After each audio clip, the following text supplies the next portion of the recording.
니체의 삶을 묻다라고 하는 주제로 니체의 철학에서 우리가 우리의 삶과 연관된 문제들을 총 6번에 걸쳐서 소개해드리는 시간입니다. 자, 오늘은 그 첫 번째 시간이기 때문에 니체 철학이 가지고 있는 가장 기본적인 특징들을 간략하게나마 소개해드리는 시간으로 삼고자 합니다.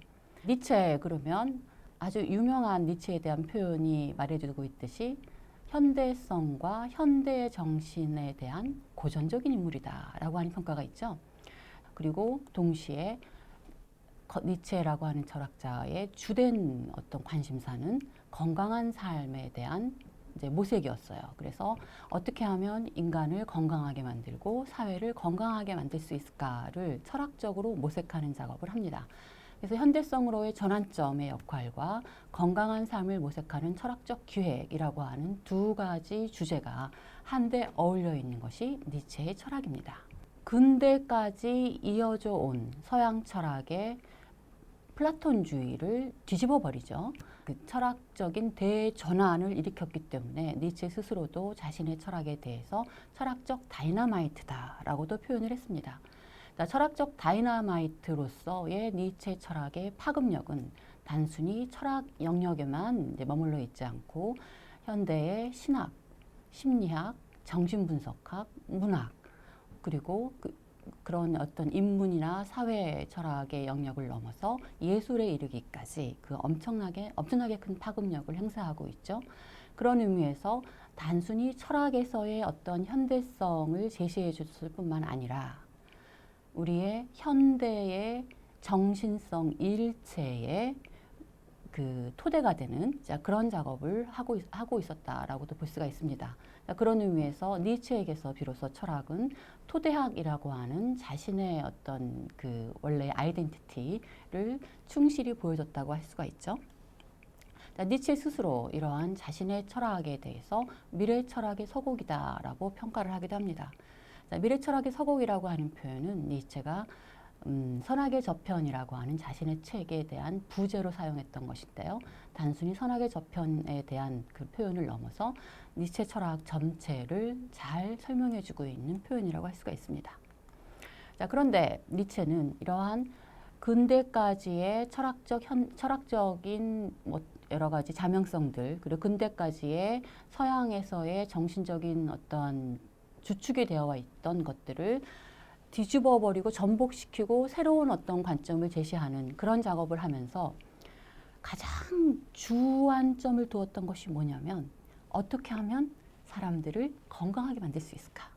어떻게 하면 사회를 건강하게 만들 수 있을까? 라고 봅니다. 자, 그것은 니체가 가지고 있는 철학에 대한 생각에서 유래한 건데요. 니체는 철학이 인간의 삶에 봉사하는 수단이라고 봅니다. 그래서 인간의 삶을 위한 것이 아니라면 철학은 단순히 현학에 불과할 뿐 진정한 의미의 학문이라고 할 수가 없다고 생각하죠. 그래서 늘 어떻게 하면 인간을, 어떻게 하면 사회를 위한 철학 내용을 구성할 수 있을까가 늘 니체의 고민사항입니다. 그래서 니체는 이렇게도 이야기를 하죠. 철학자라고 하는 존재는 인간을 얼마나 고양시킬 수 있는지를 알아보기 위해 극도의 노력을 기울이는 사람으로 파악 가능하다. 특히 플라톤이 그랬다. 자, 무슨 얘기죠? 자, 인간을 현 상태에서 더 나은 존재로 만들 수 있는 내용을 제공하는 것이 바로 철학이고 그것이 바로 철학자의 임무다. 나 니체도 그런 일을 하고 싶다. 이러한 니체의 심정이 토로입니다. 플라톤이 폴리테이아라고 하는 책 전체를 인간의 교육에 대한 내용에 할애를 하죠. 뭐 전체라고 하기엔 약간 좀 과장이고 한 80% 정도가 인간의 그 그리스의 어린아이들을 청년으로 만들 때 그 필요했던 그러한 교육에 대한 내용입니다. 자기도 사람들을 좀 더 잘 살게 만들고 좀 더 건강하게 만들기 위한 그러한 플라톤식의 그러한 내용을 구성해 보고자 해요. 자, 그런 의미에서 니체는 뭐라고 자기 자신을 평가하냐면 사람들이 건강하지 않은 상태에 있었다면 이제 자기는 건강하게 만드는 철학을 제공하고 싶다. 그래서 본인 스스로 철학적 의사라고 표현을 합니다. 그렇게 건강하게 하는 내용을 제공하기 때문에 사람들을 계몽시키는 내용을 갖게 되겠죠. 그래서 본인을 철학적 계몽가라고도 평가를 합니다. 이렇게 니체가 인간의 건강에 대한 관심을 갖는데요. 여기서 건강이라고 하는 표현은 우리가 일상적으로 생각하는 그런 건강이 아닙니다. 자, 우리의 어떤 그 몸이 아프지 않은 상태, 그것을 상회하는, 또 스트레스 받지 않는, 스트레스를 없애버리는 그런 정신의 상태, 그런 것을 훨씬 더 능가하는 새로운 유형의 건강을 제시를 하죠. 자, 그것을 두고 니체는 뭐라고 얘기했냐면 위대한 건강이라고 불렀습니다. 상식적으로 생각하는 그런 의미의 건강을 상회하는 뭔가 특별한 건강이라는 거죠.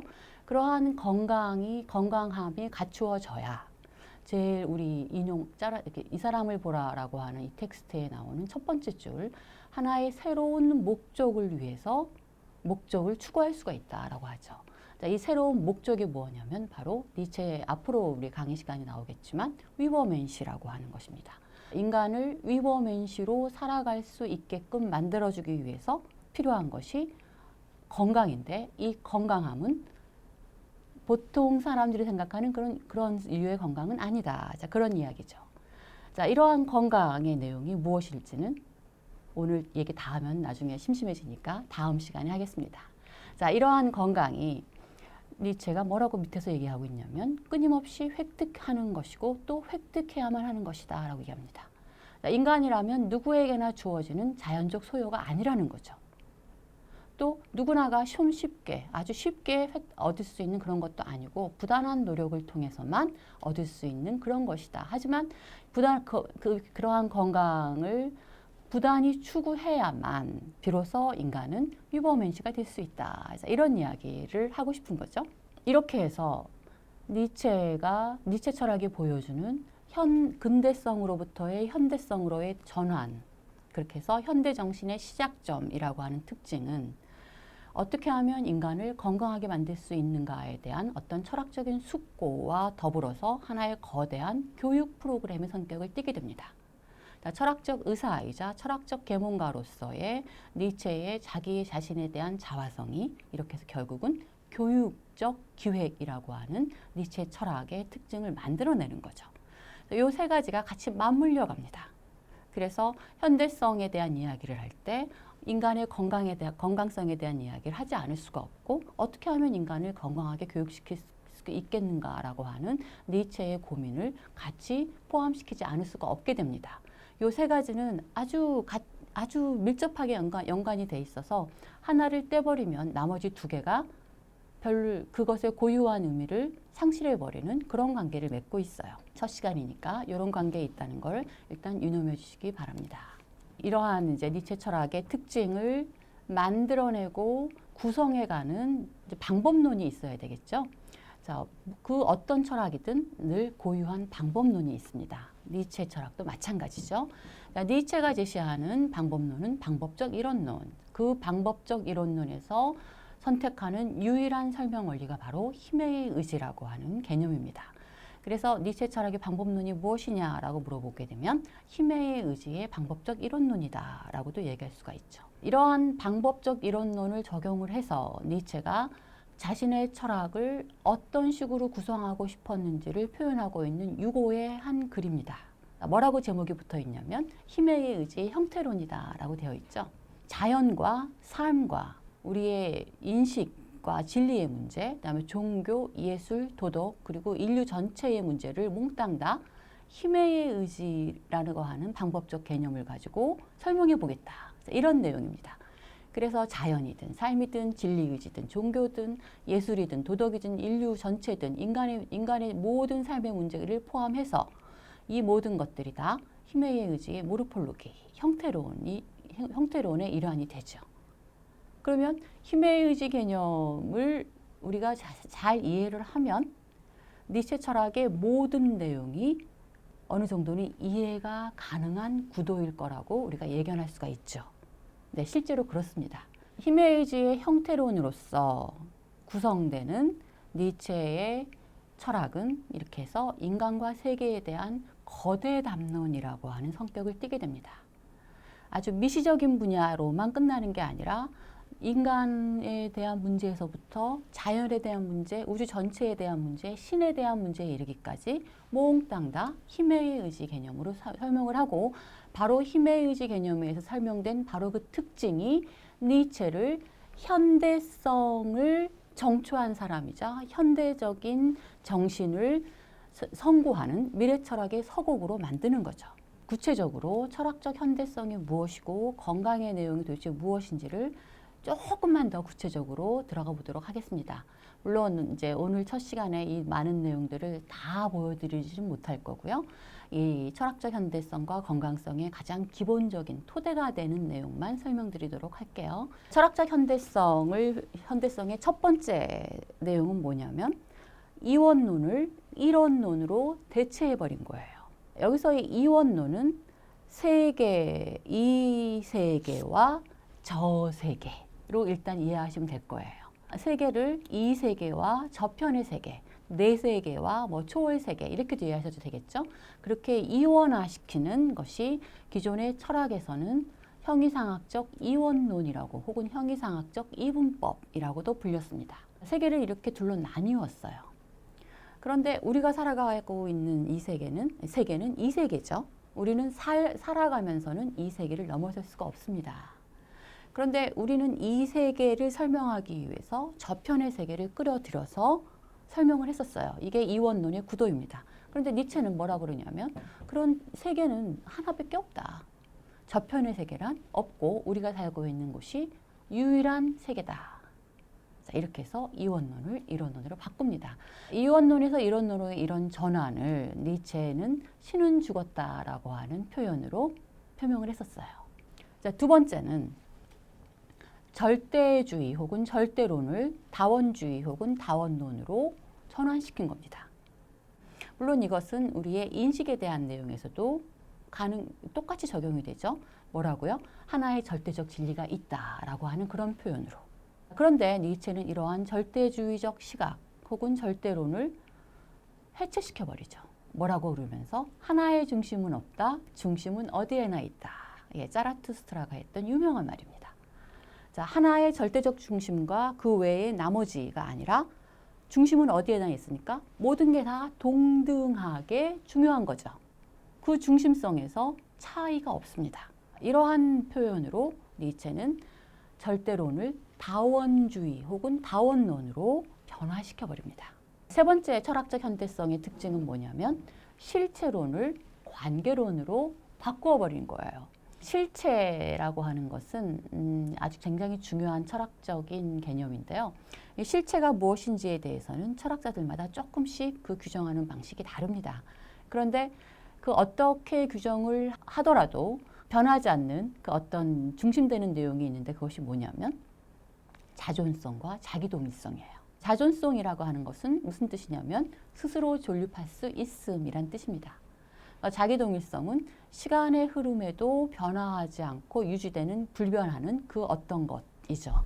이 두 가지 특징을 가지고 있는 것이 실제로 있다라고 서양 철학에서는 오랫동안 상정해 왔었어요. 그것이 존재라고 하는 개념으로 설명이 되든 신이라고 하는 개념으로 표명이 되든 그런 것은 있습니다. 그런 것이 있게 되면 스스로 존립할 수 있음이라고 했기 때문에 자기가 존립하기 위해서 다른 것들을 굳이 필요로 하지 않아도 됩니다. 예를 들면 실체의 이그젬플 중에 하나가 신인데 신은 그냥 신으로서 홀로 존립할 수 있습니다. 이 세계가 있든 없든 인간이 있든 없든 신은 신으로서 존립해요. 자신의 존재를 위해서 그 어떤 것도 필요가 없습니다. 자신의 힘으로 그냥 존립할 수 있는 거예요. 그렇게 이렇게 되면 신이라고 하는 실체가 나중에 인간을 그리스도교에서처럼 인간을 만들고 세상을 만들고 이렇게 했잖아요.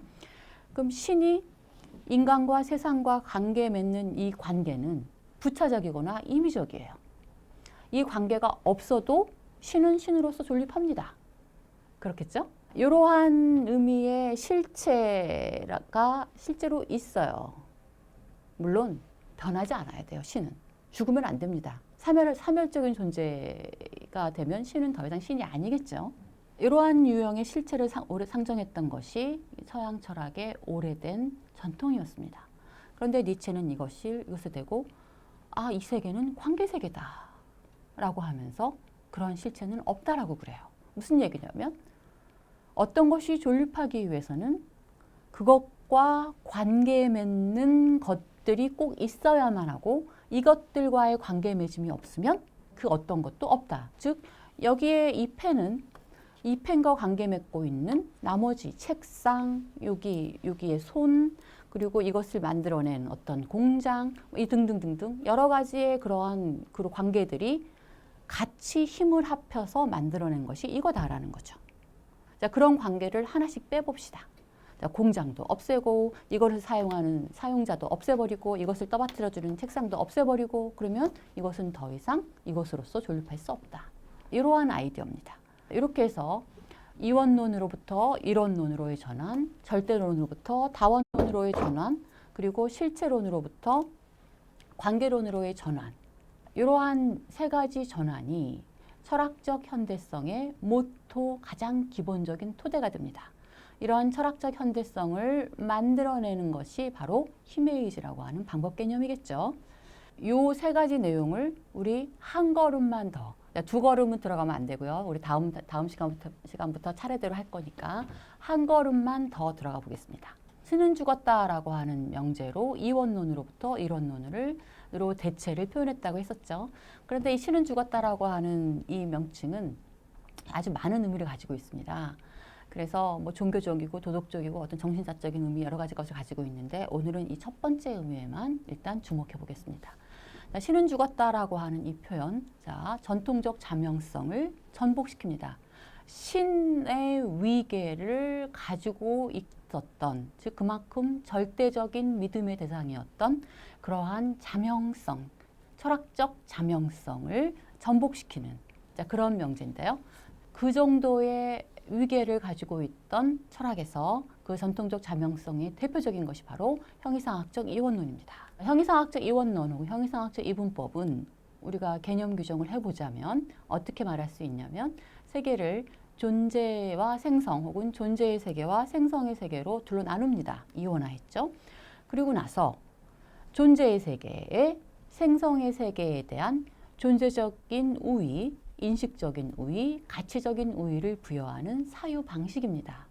이 사유 방식의 대표적인 케이스를 우리 플라톤의 이데아론이나 혹은 니체가 대중을 위한 플라톤주의다라고 불렀던 그리스도교의 신의 나라와 인간의 나라에 대한 구별을 유념하시면 쉽게 이해가 되실 겁니다. 그리스도교의 신을 예를 들어서 설명을 해볼까요? 신은 존재의 근원입니다.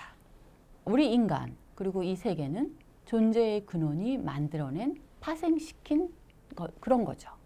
자, 그런 신은 필연적인 존재입니다. 자, 그런 필연적인 존재가 만들어낸 이 자연, 우리 인간은 우연에 불과하죠. 그 신은 참된 세계에 대한 표현이기도 합니다. 그런데 그 우리가 살고 있는 이 세계는 그 참된 세계에 대비해서 가상이라고 하는 이름을 얻습니다. 자, 우리 인식적으로는 플라톤이 그렇게 표현을 했죠. 그 세계에 대한 인식은 참된 인식, 즉 에피스테메, 진리고 인간이 이 세계에서 살아가면서 얻을 수 있는 지식은 한갓 독사, 즉 억견일 뿐이다. 이렇게도 얘기를 했죠. 플라톤의 이데아론에도 이게 똑같이 적용이 됩니다. 이 존재 혹은 초월 세계를 플라톤은 이데아의 세계라고 불렀고 우리가 살고 있는 이 세계는 생성의 세계, 현실 세계라고 불렀었죠. 이데아의 세계는 이 현실의 세계의 근원이자 모범이자 모형이에요. 이데아 세계에 대한 인식은 참된 인식. 우리는 살아가면서 그 참된 인식에 도달하려고 엄청 부단히 노력을 하지만 우리가 살아있는 한 진정한 이데아의 세계에 대한 참된 인식은 가질 수 없다. 자, 이게 이제 플라톤의 이데아 세계가 보여주고 있는 형이상학적 이분법입니다. 자, 이러한 형이상학적 이분법, 플라톤적이든 그리스도교적이든 간에 이러한 이분법의 필연적 귀결은 뭐냐면 우리가 살고 있는 이 세계, 즉 시간의 흐름에 구속되어 있고 생성하고 있는 생성소멸의 법칙에 구속되어 있는 이 세계에 대한 폄하이죠. 어떤 세계가 더 나은 세계일까라고 하는 질문에 누구나가 다 존재의 세계 혹은 초월 세계, 신의 나라에 우위를 부여하는 답변을 하지 않을 수가 없는 거예요. 그래서 존재의 세계에 대한 긍정, 우리가 살고 있는 이 세계에 대한 부정이라고 하는 귀결점을 놨습니다. 자, 니체는 이게 이해가 안 가는 거예요. 왜 우리가 살고 있는 이 세계는 저 존재 세계가 아니고 이 생성의 세계인데 왜 우리가 살고 있는 이 세계를 스스로 폄하하면서 살까? 인간 역시 생성 세계의 한 부분이기 때문에 인간은 생성 세계를 현실 세계를 폄하하면서 자기 스스로도 비하하고 폄하하는 거나 마찬가지. 도대체 인간은 왜 이렇게 살아야만 할까? 이게 니체의 의문입니다. 그래서 이제 뭐라고 얘기하냐면 자라투스트라가 이렇게 설명을 하죠. 형제들이여 대지에 충실하라. 자, 초지상적인 희망을 설교하는 자들을 믿지 말아라. 여기서의 대지는 우리가 살고 있는 이 세계입니다. 자, 초지상적인 희망, 그럼 저쪽 초월 세계에 대한 어떤 희망과 믿음이겠죠. 그쪽에 가치를 부여하고 거기에 의미를 부여하고 거기를 긍정하면서 동시에 현실을 폄하하는 그런 사람들의 말을 믿지 말아라. 자, 그들은 결국은 생명을 경멸하는 자들 아니겠느냐. 자, 생명이라고 하는 것은 시간의 법칙에 구속당하고 있죠. 생성소멸합니다. 태어났으면 죽는 게 생명이죠. 그렇죠? 죽음을 안고 살아가는 것이 생명 있는 것들의 숙명입니다. 그래서 생명을 경멸한다라고 하는 것은 이 생성 전체를 경멸한다. 시간의 흐름을 경멸한다라고 하는 말하고 같은 의미를 갖게 돼요. 그런 생명을 경멸하는 자들을 믿지 말아라 라고 이야기를 합니다. 즉 이원론을 버리고 이제 이 현실 세계를 긍정하라. 존재하는 것은 오로지 이 현실 세계밖에 없다. 이게 이론론으로의 전환을 통해서 니체가 요청하는 바입니다. 이 세계를 긍정하자. 이 이론론으로의 전환을 이끌어내기 위해서 니체가 사용하는 개념이 바로 힘의 의지. 이 세계가 어떻게 해서 긍정의 대상이 될 수 있냐면 이 세계가 힘의 의지의 복합체이기 때문이다 라는 게 니체의 아이디어예요. 그래서 이렇게 표현하죠. 이 세계는 힘의 의지다. 그 외에 다른 것이 아니다. 너희 역시 힘의 의지다. 그 외에 다른 것이 아니다. 자, 이 너희는 인간입니다. 세상은 처음부터 끝까지 어제도 오늘도 그리고 내일도 힘의 의지의 작용에 의해서 구성되고 또 그렇기 때문에 변화하고 움직인다. 자, 이런 이야기를 담고 있습니다. 자, 이렇게 변화하고 움직이는 것은 살아있는 거죠. 생명 있는 것들이죠. 자, 생명 있는 것들을 우리 긍정하다. 그렇다면 이제 힘의 의지 개념이 도대체 뭔지 슬슬 궁금해지시죠. 힘의 의지 개념은 니체 철학에서의 방법 개념이라고 말씀드렸습니다. 그런데 이 힘의 의지 개념에 대해서 니체가 명확하게 힘의 의지라는 이름을 이런 의미로 사용하겠다라고 바이 데피니션 하나의 개념을 제공해 주진 않았었어요. 하지만 니체의 텍스트를 보면 힘의 의지 개념이 무엇인지를 가장 잘 보여주는 표현이 있습니다. 그것이 뭐냐면 바로 항상 힘 상승을 추구하고 좀 더 강해지기를 추구하고 이기고자 하는, 그래서 다른 것들을 이겨서 지배하고자 하는 의지작용이다 라고 하는 표현이 나옵니다. 자, 뭐라 그러죠? 힘의 의지는 의지랍니다. 근데 의지는 가만히 있지 않죠. 의지는 우리가 보통 명사화 시켜서 표현을 하지만 실제로는 액션이죠. 동사입니다. 뭘 추구하다, 욕구하다, 욕망하다. 자, 이런 것들이 다 의지작용이죠. 이러한 의지작용이 무엇을 추구하느냐라고 했을 때 그 의지의 목적이 바로 힘이다. 더 많은 힘이다. 이렇게 이해하시면 돼요. 자, 더 많은 힘이어서 좀 더 힘을 얻어서 좀 더 강해지려고 하고 그렇게 해서 다른 것들하고의 싸움에서 이기고자 하는 그런 의지다. 이것을 두고 니체는 힘의 의지라고 불렀습니다. 그래서 힘의 의지는 의지들에 내재하는 이렇게 얘기하면 약간 오해가 있을 수가 있겠네요. 더 많은 힘을 추구하고 더 강해지고자 하고 다른 것들을 능가하고 이기고자 하라고 하는 이것은 의지들에 내재하는 본성이다. 이렇게 이해하시면 오해가 없겠습니다. 그래서 여기 의지들이 있고 힘의 의지가 따로 있고 그게 아니라 의지들이 다 더 많은 힘을 추구한다. 자, 이렇게 해서 힘의 의지는 의지들이 늘 자기 자신의 힘 이상을 원하기 때문에 좀 더를 원하는, 그래서 조금 더 나은 상태를 원하는, 결론적으로 얘기하면 상승을 원하는 삶의 의지다. 이렇게도 이해하실 수가 있겠어요. 다른 얘기하면 상승을 추구하는 생명의지다. 힘의 의지, 이제 무엇인지 아시겠죠? 자, 의지는 늘 무엇을 추구한다? 좀 더를 추구한다. 그래서 자신의 현 상태를 보존하려고 하지 않고 그 이상을 원한다. 상승을 원한다. 그런데 이 의지는 뭐라고 니체가 설명을 하냐면 행사하고 혹은 행사되고 저항받는 작용에 의해 표시된다.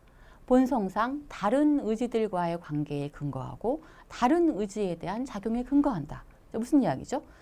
힘의 의지는 홀로 있을 수 없습니다. 자, 무슨 얘기냐면 힘의 의지 하나만 홀로 있을 수 있는 것이 아니라 힘의 의지는 다른 힘의 의지들과의 저항하고 행사되는 이렇게 힘을 주고받는 그러한 관계 때문에 힘의 의지 A가 있을 수가 있다. 이런 이야기죠. 따라서 힘의 의지는 하나도 아니고 홀로 있을 수도 없습니다. 수없이 많은 힘의 의지들이 전제되어 있고 이 의지들 간에 저항하고 행사하고 주고받는 이러한 관계가 하나의 힘의 의지 A를 힘의 의지로 만들어준다. 약간 어려울 수도 있겠어요. 일단은 이렇게만 설명하고 넘어가겠습니다. 요 다음에 곧 나올 테니까. 이렇게 해서 힘의 의지 개념을 통해서 이 세계가 하나의 실체, 고정된 하나의 무엇으로 만들어지는 것이 아니라 다양한 것들이 함께 어우러져서 만들어낸다라고 하는 다원주의와 관계주의의 기본적인 입장이 제시가 되고 있어요. 힘의 의지가 서로가 서로에게 행사하고 저항받는 이 관계를 니체 조금만 더 자세하게 들여다보겠습니다. 이 세계는 힘의 의지고 그 외에 다른 것이 아니라 그랬죠. 그런데 힘의 의지는 하나가 아니고 굉장히 많다 그랬죠. 왜냐하면 무언가를 추구하고 무언가를 욕망하고 무언가를 원하는 것은 한 번 있다가 사라져버리는 그런 건 아니거든요. 또 하나만 있는 것도 아니거든요. 우리 내부에서도 지금 여러 가지 욕망과 여러 가지 욕구들이 부스부스 일어나고 있거든요. 공부를 하고자 하는 그런 의지도 있고 좀 쉬고 싶은 그런 의지도 있습니다. 그렇죠? 그런데 이 공부하고자 하는 의지와 쉬고 싶은 의지가 중간에 이 시점에 같이 팍 드러나요. 이 두 의지가 행사하고 저항받는 그러한 관계를 맺는다고 하죠. 이것을 니체는 뭐라고 표현했냐면 서로 싸운다 이럽니다. 왜냐하면 이 두 의지 모두 본성상 이기고자 하고 능가하고자 하잖아요. 그죠? 좀 더 많은 힘을 얻고자 합니다. 이기고자 하고 능가하고자 하는 것은 다른 것보다 더라고 하는 그런 의미를 포함하고 있는 거죠. 물론 자기 자신을 능가하는 것도 있지만 다른 것들하고의 경쟁에서 이것보다 좀 더 낫고자 하는, 좀 더 나은 상태에 있고자 하는 그런 내용을 포함을 하죠. 둘이 싸워요. 왜? 서로 이기고자 하기 때문에. 그런데 계속해서 이 수업을 계속 듣는 것은 공부하고자 하는 의지가 이긴 겁니다. 좀 더 얘가 힘이 셌어요. 자, 그러면 나머지 다른 의지, 뭐 잠자고 싶어하는 의지도 또 있을 수가 있겠죠. 잠시 쉬고 싶어하는 의지도 있고, 뭔가 배가 고파졌어요. 뭔가를 먹고 싶어하는 의지도 있겠죠. 자, 이러한 의지들과 이것과 늘 이러한 싸움 관계를 맺고 있는 거예요. 그런데 이 모든 것들은 다 이기고자 해요. 성장을 원하고 힘의 증대를 원합니다. 그러면 이러한 싸움이 늘 일어날 수밖에 없어요. 매 순간 이러한 싸움이 일어나고 매 순간 거기에서 이기는 것과 지는 것이 있을 수밖에 없습니다. 그래서 이렇게 해서 제가 간단하게 도식화해서 힘의 의지 A와 나머지 전체라고 도식화해서 이렇게 보여드리는 것이 바로 이러한 싸움 관계입니다. 그런데 여기서 아주 흥미로운 사실이 하나가 있어요. 힘의 의지 A가 움직입니다. 자, 공부하고자 하는 의지가 움직여요. 자, 이 움직임, 공부하고자 하는 의지의 이 움직임을 만들어내는 동의는 어디에 있을까요? 철저하게 자신의 내부에서 이제 공부 좀 해야지 라고 하는 이러한 성향이 도출되는 것일까요? 니체는 그렇지 않다고 봐요. 자, 이 힘의 의지의 이 움직임은 나머지 전체들과의 관계 맺음에서 비로소 가능해집니다. 나머지 것들이 없다면 쉬고자 하는 의지, 밥 먹고 싶어 하는 의지, 자고자 하는 의지가 없다면 이 힘의 의지 A, 즉 공부하고자 하는 의지는 이길 필요가 없어요. 다른 대적하는 힘이 없는데 이기고자 하는 그런 성향이 발휘가 되겠습니까? 다른 것들이 없는데 공부하고자 하는 의지가 그냥 혼자 홀로 틱 튀어나오는 것은 있을 수가 없다는 거예요. 다른 것들과의 이런 관계가 비로소 공부하고자 하는 의 움직임을 가능하게 한다. 약간 신기하죠? 무슨 얘기냐면 저항이 없으면 내 안에서 좀 더 많은 힘을 얻어서 이기고자 하는 그러한 움직임도 일어나지 않는다는 거예요. 나한테 오는 어떠한 자극이 없으면 나는 일어나지 않습니다. 그 말하고 같습니다. 그런데 전적으로 이러한 자극만 가지고 힘의 의지 A의 움직임이 일어나느냐? 그건 또 아니에요. 내부의 원인과 외부의 원인이 함께 힘을 합쳐서 특정한 힘의 의지들의 움직임을 가능하게 한다. 이게 니체의 생각입니다. 그래서 힘의 의지 하나와 A와 특정 힘의 의지 A와 나머지 전체들과의 관계가 나머지 전체들의 움직임도 가능하게 하고 특정 힘의 의지 A의 움직임도 가능하게 해요. 여기서는 작용을 가하고 작용을 받아서 움직이고 라고 하는 그러한 구도가 해당이 되지 않습니다. 어떤 것이 능동적으로 힘을 가해서 그것에 대한 반작용으로 수동적으로 움직인다라고 하는 그러한 구도도 적용이 되지 않아요. 또 내적인 어떤 운동 원인과 외적인 운동 원인이 분리될 수 있는 것도 아니에요. 이것들이 분리 불가능하게 얽혀 있습니다. 어떤 것에 대한 움직임을 설명을 할 때 가장 오랫동안 사용하고 있는 그 해명 방식이 뭐냐면 인과율입니다. 어떤 것의 움직임은 원인이 되는 사태가 있고 이 원인이 되는 사태가 촉발해서 결과로서 움직임이 일어난다. 그래서 원인 결과 모형이죠. 여기서의 원인은 촉발하는 것이고 그것을 촉발시켜서 만들어내는 결과가 촉발당함입니다. 작용과 반작용, 능동, 수동 이렇게 되죠. 그래서 여기서의 움직임, 여기서의 이제 운동에 대한 설명에서는 시간상의 선후 관계가 전제되어 있어요. 원인이 되는 사태는 결과가 되는 사태에 선행합니다. 당연히 그렇죠. 원인이 결과보다 시간적으로 후행한다. 이런 것은 불가능하죠. 시간상으로 선행하고 여기서의 움직임은 일방향적이에요. 원인으로부터 결과로의, 촉발하는 것으로부터 촉발당하는 것으로의 일방향적인 움직임이 전제가 되죠. 그런데 이러한 인과적인 설명 방식이 힘의 의지의 운동에서는 적용이 안 됩니다. 얘네들은 동시에 움직여요. 네가 먼저 내가 나중에 이런 구도가 적용이 안 됩니다. 또 움직임의 방향은 쌍방향적이에요. 원칙적으로 얘기하면 다방향적이겠죠. 왜냐하면 힘의 의지는 무수히 많으니까. 이렇게 해서 이러한 힘의 의지의 운동은 힘싸움의 운동은 동시에 일어나고 그 힘의 의지에 더 많은 힘을 얻으려고 하는 그 움직임 자체도 동시에 서로가 서로를 자극하는 그런 관계를 맺고 있습니다. 굉장히 희한한 운동 방식이죠. 자, 이러한 운동 방식을 설명하기가 상당히 어렵습니다. 니체도 알고 있었어요. 자, 기존에 그 인과율이 사용했던 그런 설명 도구들을 전혀 사용하지 않고 설명을 해야 되거든요. 그런데 원인, 결과 개념, 그 다음에 작용, 반작용 개념, 능동, 수동 개념 이런 것들을 몽땅 다 배제하고 어떻게 설명하겠어요? 마땅한 개념이 없습니다. 그러니까 니체도 오랫동안 고민을 하지만 그 마땅한 개념을 찾기 힘들었던 것 같아요. 그래서 이런 방식의 설명을 하기도 합니다. 힘의 의지 운동은 일종의 인아인안더다. 일종의 상입이다. 무슨 얘기냐면 서로가 서로의 내부로 침투에 들어가서 안으로 파고드는 그러한 운동이다. 서로가 서로 막 꼬여가지고 안으로 침투에 들어가서 서로 분리불가하게 얽혀있는 그런 운동이다. 사실 굉장히 비철학적인 용어죠. 자, 그런데 이러한 비철학적인 용어를 동원할 수밖에 없는 니체가 처해 있는 상황이 참 안타깝긴 하죠. 자, 하지만 뭐 이런 개념으로 니체가 보여주고자 하는 것은 힘의 의지의 운동이 아주 독특한 동시적이고도 쌍방향적이고 시간적으로 선후관계로 설명할 수 없는 그런 굉장히 희한한 운동을 한다는 겁니다. 자, 그런데 힘의 의지 운동이 보여주는 중요한 함의가 있습니다.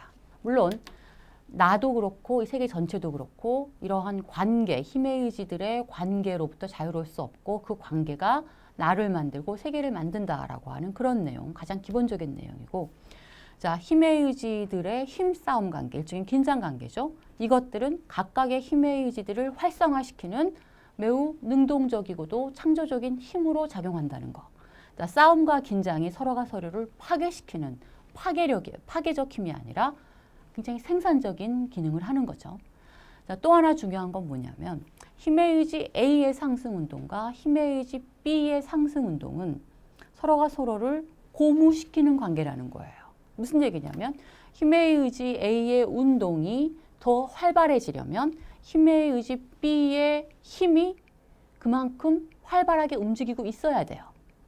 그래야 B를 이기려고 하는 A의 그런 그 운동이 더 강화됩니다.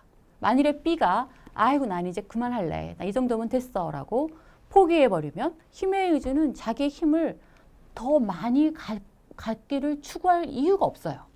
그냥 적당히 가지면 돼요. B가 뭐 10 정도의 힘을 가지고 있고 더 이상을 원하지 않으면 나는 11 정도만 원하면 됩니다. 그러면 1만 더 가지고 있어도 B를 이길 수 있는 거거든요. 그런데 B가 10에 안주하지 않고 더 많은 힘을 가지려고 노력을 팍 해요. 그러면 나도 얘가 어느 정도의 힘을 갖게 될지를 내가 미리 예상을 못 합니다. 그런데 나는 얘를 이기고 싶잖아요. 이 A는. 그러면 어떻게 되겠어요? 자기도 B를 예측하지 못하는 그 힘 정도를 능가해야 하기 때문에 자기도 자신의 힘을 최대로 발휘할 수밖에 없어요. 이렇게 해서 A의 상승 운동과 B의 상승 운동은 같이 갑니다. 일종의 우리 경영학에서 이야기하는 윈윈 관계. 이게 힘의 의지의 싸움이 의미하는 바입니다. 자, 이 얘기는 그러면 결론적으로 내가 있으려면 나머지 나에게 대적하는 힘의 의지들이 있어야 되는 거죠. 따라서 내가 관계 맺고 있는 전체의 존재 의미가 있다는 것을 인정하게 돼요. 또 나의 존재를 위해서는 다른 것들의 존재가 필연적이다. 하나의 중심은 없고 나만이 중심이 아니라 모두가 다 중심이다 라고 하는 각각의 계기들의 필연성을 인정해주는 그러한 함의를 또 갖게 됩니다. 굉장히 중요한 함의죠. 이렇게 해서 힘의 의지로 이 세계를 설명을 하니까 실체는 하나의 실체, 중심이 되는 실체라고 하는 것도 없어지고 이제 이것은 서로가 서로에게 없어서는 안 되는 그러한 관계를 맺고 있는 살아있는 역동적 관계체로 전환이 되죠. 이것은 인간에게도 마찬가지입니다. 이 세계가 역동적 관계체이듯이 나 역시 관계적인 존재. 그래서 나는 다른 존재들, 다른 사람들, 그리고 사람들 외에도 어떤 다른 것들과 관계없이 홀로 있을 수 있는 그런 원자적 개체가 아닌 거죠. 근데 우리는 나는 다른 것들하고 관계없이도 홀로 있을 수 있다라고 생각하기 쉬워요. 근데 니체는 그렇지 않다고 봅니다. 내가 관계 맺고 있는 것들이 나를 구성해주고 바로 그렇기에 그 관계들을 하나씩 빼버리면 남아있는 나는 없다. 이게 니체의 생각입니다. 그래서 아토믹 셀프로부터 릴레이셔널 셀프로의 전환도 같이 일어나죠. 이게 이제 니체의 철학적 현대성을 보여주는 세 번째 특징입니다. 여기서 한 가지 짚고 넘어갈 게 있어요. 이제 오랫동안 니체 철학에 대한 이제 우려를 낳기도 했었고 오랫동안의 니체 철학에 대한 편견을 형성하기도 했던 바로 그것입니다. 자, 힘의 의지로 설명하니까 다원적인 측면, 관계론적 측면 이런 그 세계 이 세계가 다다 이 세계 외에 다른 세계는 없다라고 하는 의미에서의 이론론적 측면이 나왔었어요.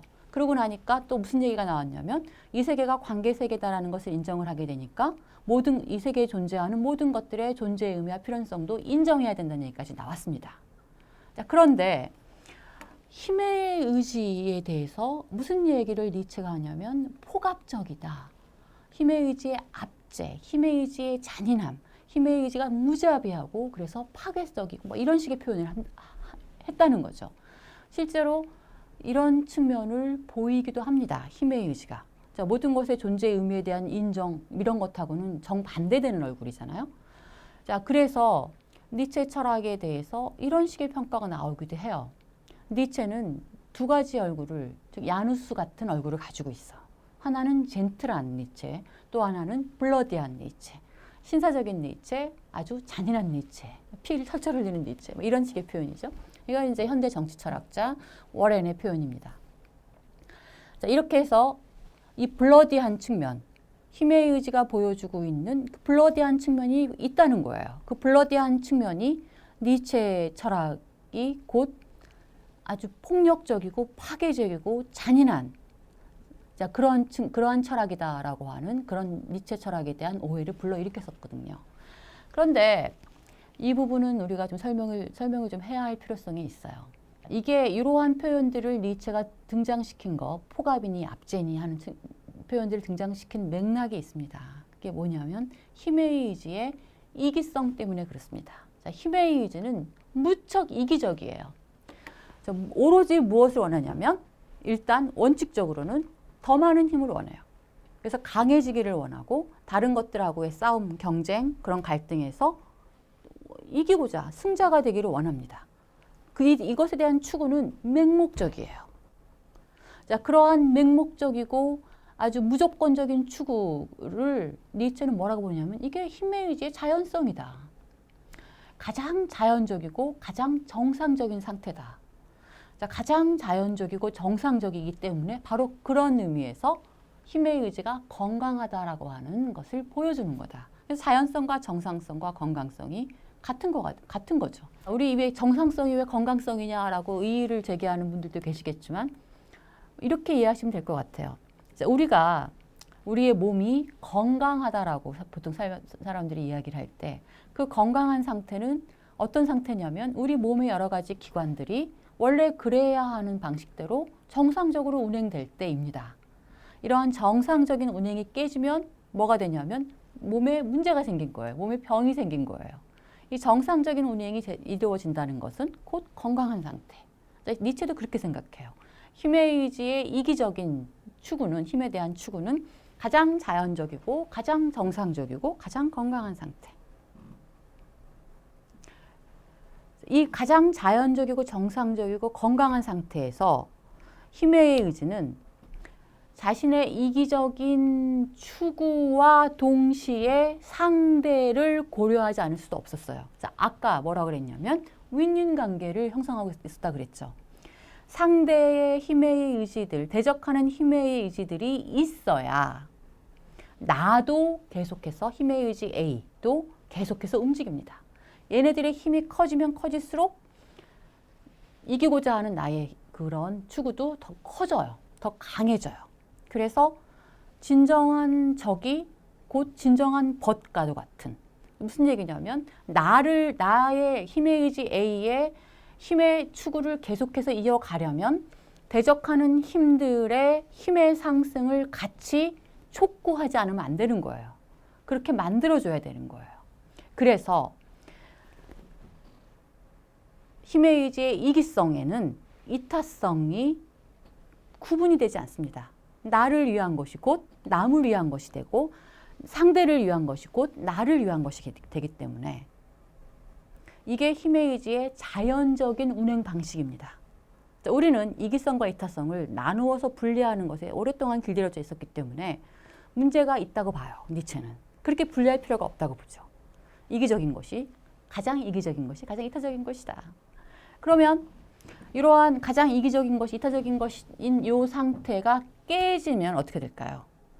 이런 정상적인 힘의 의지 운동이 일어나지 않으면 모든 것은 나만을 위해, 오로지 나 혼자만을 위해 라고 그러한 충동이 생겨버리면 힘의 의지가 태화된 상태라고 니체는 생각을 해요. 그것은 곧 힘의 의지가 정상적인 상태에서 빠져나와서 병든 상태를 의미합니다. 이게 병리적인 거죠.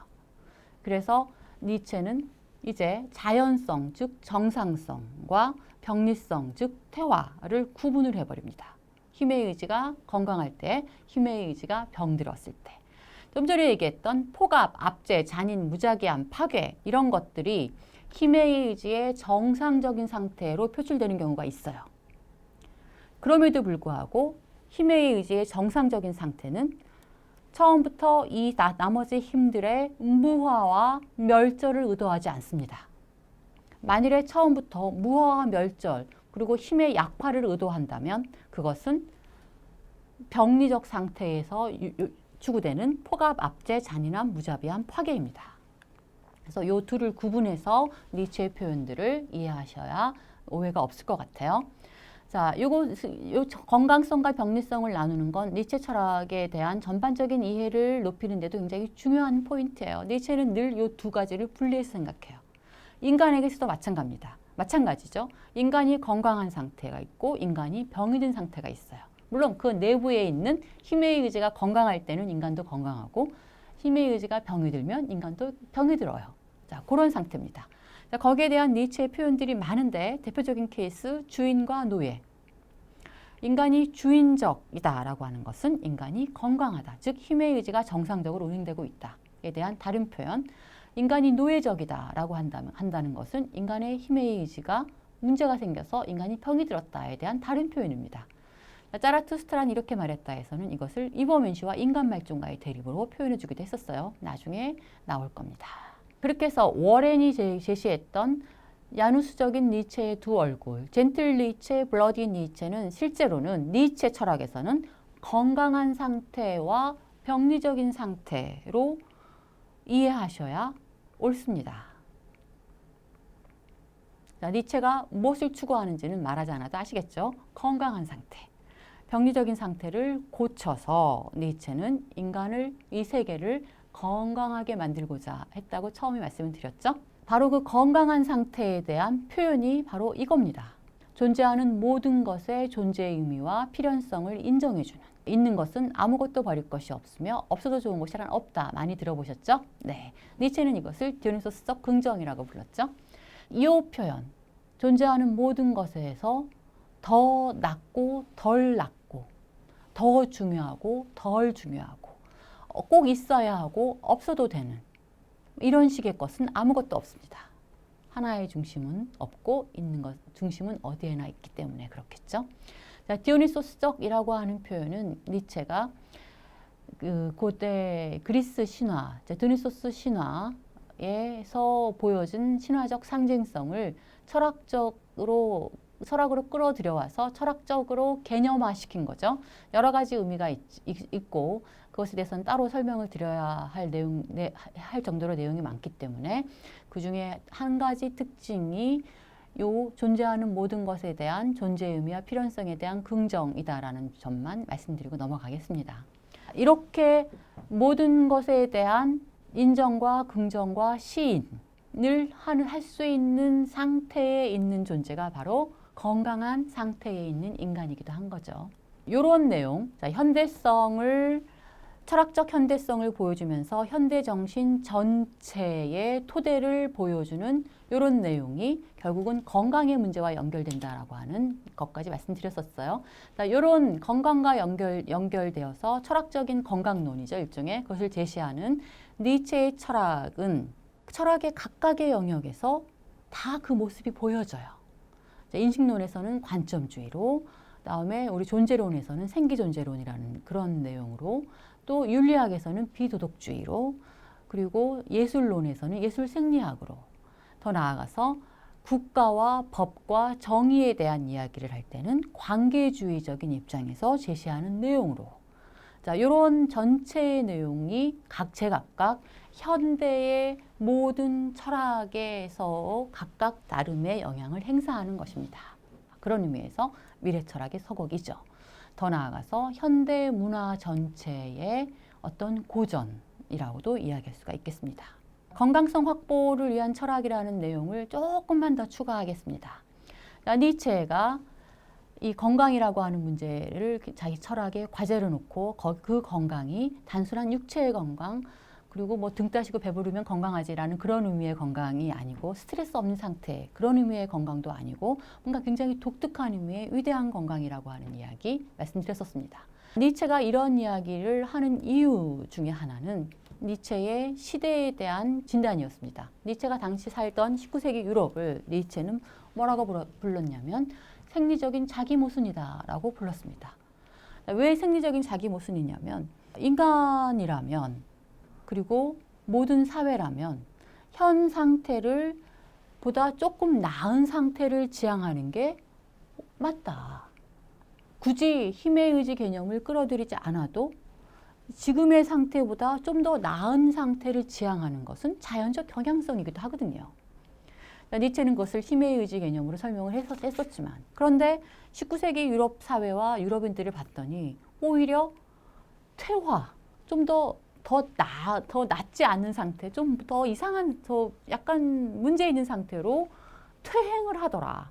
그래서 일종의 자기 모순이다. 자연적 경향성을 하고는 대립되는, 반대되는 모습으로 가기 때문에 생리적인 자기 모순이다. 19세기 유럽과 유럽 사회에 대해서 이렇게 자라투스트라가 이야기를 합니다. 자, 오늘을 살고 있는 인간이요. 그리고 사회요. 나는 너희들을 차마 눈뜨고 봐줄 수가 없다. 왜? 니네들은 생식 능력이 없어. 자, 무언가를 만들어내서 그것을 가지고 좀 더 나은 미래를 구축하려는 그런 능력조차가 없어요. 자, 무덤을 파는 자들이 옆에서 서성이며 기다리고 있는 반쯤 열려있는 문과 같다. 뭐야? 거의 죽기 일보 직전이다. 겉으로는 살아서 숨쉬고 있지만 실제로는 죽어있는 거나 마찬가지다. 자, 이것이 니네들의 현실이다. 라고까지 이야기를 할 정도로. 그래서 니체가 19세기 유럽에도 되고 니네들은 데카당스다. 니네들은 허무주의다. 라고 선언을 해버리잖아요. 데카당스라고 하는 개념은 니체가 생명력의 퇴화라고 하는 의미를 담아서 사용하는 개념입니다. 모든 상태가 다 퇴화된, 다 죽어가고 있더라. 그런 의미에서 그 어떤 의미도 찾지 못하고 그 어떤 목적도 새롭게 부여하지 못하는 그런 상태에서 여기저기 헤매고 다닐 수밖에 없는 그런 허무주의 시대에 불과하고 인간들은 다 데카당스 시대의 인간들은 데카당이고 허무주의 시대의 인간들은 다 허무주의자다. 당연하겠죠. 이게 19세기 유럽에 대한 니체의 진단입니다. 거기에 대해서 니체는 뭐라고 얘기했냐면 결국은 니네들은 다 병든 거다. 자, 그 병든 상태에서 이제 건강한 상태로 만들 수 있는 그러한 철학적인 내용이 필요하고 내가 그것을 보여주겠다. 자, 내가 제시하는 철학적 현대성들은 다 너희들을 그리고 이 유럽 사회의 그러한 그 병리성을 건강한 상태로 이끄는 그런 내용이 될 것이다. 한마디로 얘기하면 위대한 건강을 만들어주는 그러한 내용들이 될 것이다. 자, 그렇게 제시를 한 거죠.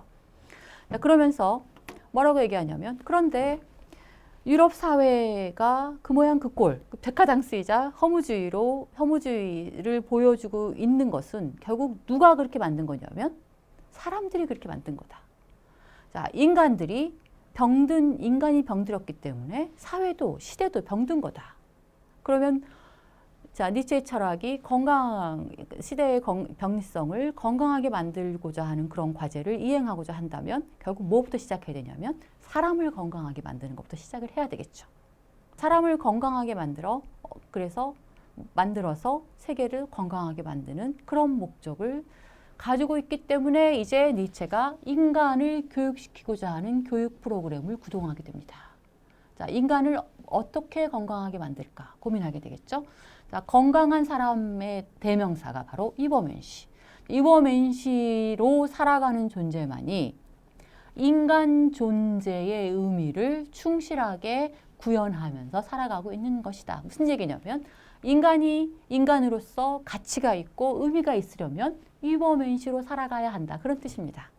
이러한 인간 존재의 의미이자 존재의 가치죠. 가치가 바로 이버맨시에 있기 때문에 인간 교육의 목적도 당연히 이버맨시다. 라고 할 수가 있겠습니다. 니체가 인간을 건강하게 만드는 이 프로그램을 만들 때 늘 염두에 두고 있는 거 앞에서도 한번 나왔습니다. 힘의 의지의 건강성과 병리성 이야기할 때 여기서도 인간을 두 가지 상태로 구분을 합니다. 물론 이거는 확정되거나 고정된 그러한 분리는 아니에요. 인간은 건강할 수도 있고 병들 수도 있습니다. 늘 건강할 수는 없잖아요. 우리 육체도 건강할 때도 있고 병들 때도 있듯이 인간은 늘 이 건강성과 병리성을 같이 가지고 있어요. 그래서 건강할 때도 있고 병리적일 때도 있습니다. 니체적인 의미에서도. 이 두 개가 늘 싸워요. 이 싸움에서 우리가 어떨 때는 건강한 게 이기고 어떤 경우에는 병리적인 것을 지향할 때가 이기는 그런 싸움터예요. 인간은 내부의 큰 싸움터예요. 그 싸움이 늘 일어나고 있습니다. 그런데 그 싸움에서 니체가 의도하는 바는 이거죠. 계속해서 건강한 상태를 지향하는 것이 이겼으면 좋겠다. 그러한 건강한 인간에 대한 니체의 표현들이 쭉 리스트가 있어요. 니체는 하나로만 설명하지 않습니다.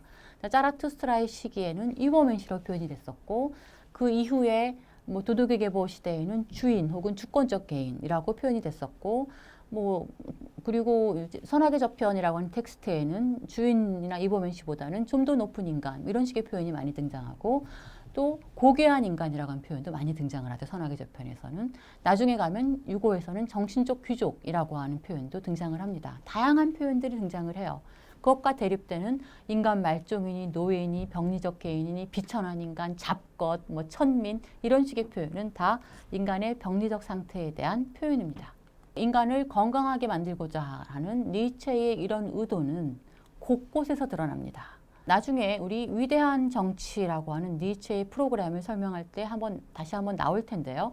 거기서도 이렇게 이야기를 하죠. 내가 관심 갖고 있는 문제는 인간을 좀 더 고급한 자로 양육하는 문제다.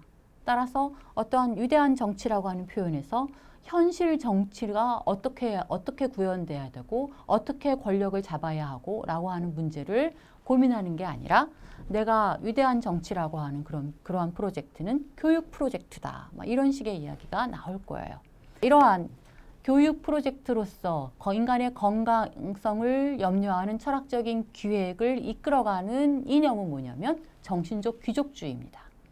여기서의 귀족주의는 우리가 옛날에 우리 인류가 중세시대나 근대까지에서까지 계속 그 명맥을 이어왔던 우리나라에도 있었죠. 어떤 혈연이나 종족에 근거한 현실적인 귀족정을 이야기하는 건 아닙니다. 이건 그냥 이념이에요. 정신적 귀족주의, 정신적 측면에서의 귀족. 어떠한 정체든 왕정이든 공화정이든 혹은 민주정이든 어떠한 정체든 간에 자기는 정신적 귀족주의라고 하는 이념이 꼭 필요한 것 같다. 왜? 인간을 건강하게 만들려면. 이런 뜻입니다. 자, 이런 정신적 귀족주의는 오로지 사회가 사회 자체를 위해서 존재해서는 안 된다라고 얘기를 하죠. 사회가 목적이어서는 안 된다는 이야기죠. 그럼 사회의 목적은 뭐다? 어떻게 하면 인간을 좀 더 건강하게 만들 수 있는지를 고민하는 것이 바로 사회의 목적인 거죠. 이것이 건강한 귀족주의, 정신적 귀족주의의 아주 중요한 측면입니다. 물론 이거 다는 아닌데 이것의 가장 중요한 측면이 바로 이거예요. 그러면 왜 사회가 인간을 건강하게 만드는데 그렇게 애를 써야 할까요? 당연히 건강한 사회는 건강한 개인이 만드는 거기 때문에. 아무리 현실적인 제도나 절차가 훌륭하다고 해도 그것을 운용하는 사람들이 병들어 있으면 그 제도와 절차는 무용지물이 되는 게 명확하잖아요. 따라서 사회의 최고의 목적을 어디에 두어야 한다? 인간을 건강하게 만드는 교육에 두어야 한다. 이게 정신적 귀족주의의 근본 신념이랍니다. 이 정신적 귀족주의가 지배를 하게 되면 건강한 사회는 어떠한 모습으로 구현이 될 거냐면 긴장 공동체로 구현이 될 겁니다. 그 사회 내부는 끊임없이 갈등과 긴장과 싸움이 일어나요. 긴장과 갈등과 싸움이 일어나지 않는 상태는 즉 일종의 평화로운 상태죠. 그런 평화가 유지된 그런 공동체는 니체가 보기에 건강하지 않습니다. 건강한 공동체는 싸워야 돼요. 근데 그 싸움이 파괴와 멸절을 지향하는 싸움이어서는 안 됩니다. 그러면 이 공동체는, 이 사회는 어떻게 되냐면 결국은 병이 들어버려요. 왜? 힘의 의지의 건강한 그런 운용이 더 이상 일어나지 않기 때문에. 싸우되 늘 갈등과 긴장이 일어나되 이 싸움은 무엇을 지향해야 되냐면 무엇을 지향해야 되겠죠? 네가 살아야 내가 살고 네가 사는 것이 곧 내가 사는 것이다 라고 하는 그러한 모토가 실제로 구현되는 그러한 싸움의 장이어야 하는 거죠. 너도 잘 되고 나도 잘 되는 그런 식의 싸움. 이러한 공동체의 모습은 우리 나중에 정의로운 사회가 무엇인지에 대한 설명에서 다시 한번 설명을 하겠습니다. 건강한 개인을 교육시켜서 사회도 건강하게 만든다. 건강한 개인들이 만들어가는 사회는 그런 갈등과 긴장과 서로가 서로의 힘을 고무시켜주는 그러한 긴장이 늘 있는 그러한 공동체가 될 겁니다. 건강한 개인이 곧 건강한 사회를 만드는 거죠. 미래 철학의 서곡이었습니다. 니체. 현대성과 현대 정신의 모태가 되고 현대의 문화 일체를 준비한 그러한 철학이었어요. 건강한 개인이 그 핵심에 있습니다. 그 건강한 개인이 있는 것은 아무것도 버릴 것이 없으며 없어도 좋은 것은 없다라고 말하게 하는 그러한 미래 철학의 서곡이었죠. 존재하는 모든 것의 필연성을 사랑하는 그러한 사랑을 니체는 뭐라고 불렀냐면 아모르 파티라고 불렀습니다. 우리 보통 이것을 운명에 대한 사랑이라고 이제 풀이하면서 여기서의 운명을 마치 이미 주어져 있는, 미리 예정되어 있는, 마치 우리가 점집에 가서 자, 오늘의 운세는 어떻게 될까요? 올 한 해의 운세는 어떻게 될까요? 라고 물어봤을 때 얻는 그 미리 규정되어 있는, 결정되어 있는 그러한 숙명에 대한 사랑이라고 생각하기 쉽지만 니체가 얘기하는 아모르 파티는 그런 것이 아니죠. 아니 의지의 철학자 니체가 미리 결정되어 있는 어떤 숙명을 받아들인다는 거는 그거는 이제 상상할 수가 없죠. 아모르 파티의 일차적인 의미는 우리 스스로 내 안에 건강한 힘의 의지를 발휘하면서 스스로가 만들어내가는 운명에 대한 사랑입니다. 그러니까 내 운명은 내가 만든다는 거죠. 그 내가 만들어내는 내 운명을 사랑하지 않을 수 없잖아요. 내가 그것을 만들어낸 예술가인데 이런 의미를 가지고 있는 것이 아모르 파티의 일차적인 이제 특징이고요.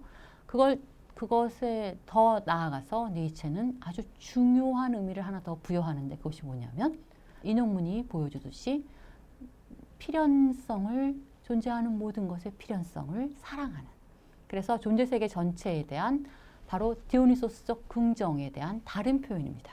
건강한 개인이 이렇게 디오니소스적 긍정을 하고 아모르 파티의 주체가 되게 만들어주는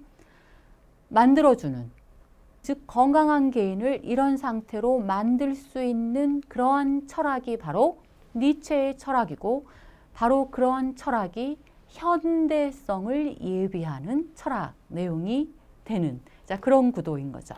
다음 시간부터는 바로 이 구도 하에서 그렇다면 나는 누구고 나와 세상은 어떠한 관계에 있으며 내가 왜 여기에 있는지 또 우리가 근원적으로 추구하는 신은 과연 나의 이런 건강을 유지하기 위해서 어떤 역할을 해야 되고 나의 이런 건강성 유지를 위한 신은 또 어떤 모습이어야 하는지 진리, 법, 정의는 또 어떤 모습이어야 하는지 또 우리가 추구하는 아름다움과 예술은 또 우리의 건강한 삶을 건강한 모습을 위해서 어떠한 것이어야 하는지 또 행복과 고통은 또 어떤 의미를 가질 것인지 등등에 대해서 길게는 할 수 없을 것 같고요. 짤막짤막하게 간단하게만 설명해 드리려고 합니다. 자, 다음 시간에 뵙겠습니다.